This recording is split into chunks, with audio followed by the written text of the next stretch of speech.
Are you shy in class? Don't worry, you're not alone. In this video, we'll explore strategies to help you feel more comfortable and confident. It's common to feel shy in class. It's okay to feel that way. Let's talk about some solutions. One of the best ways to reduce shyness is to be prepared. When you're prepared, you have more confidence. Before each class, read the material, take notes, and write down thoughts that come to mind. This makes participating easier.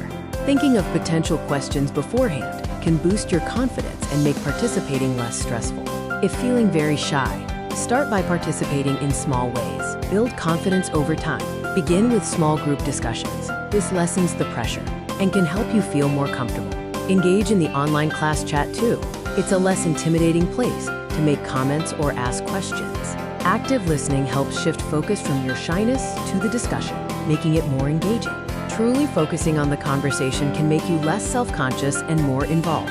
Take notes during the conversation and ask clarifying questions. This keeps you engaged and part of the conversation. Don't hesitate to seek support if you're struggling.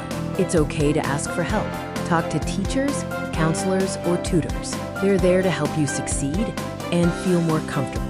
They can offer personalized advice and strategies that specifically target your situation. Every person is different. Set small, achievable goals for participation. Start small, celebrate successes, and keep building. Aim to ask one question per class, even if it's just a clarifying question. Every question is good. Track your progress. This can help you stay motivated and celebrate your improvements over time. Remember, it's okay to take things at your own pace. Progress is a marathon, not a sprint. Be patient with yourself. Overcoming shyness takes time and effort. Every step forward is progress. Gradual improvement is key. Small steps lead to big changes over time. You can do it.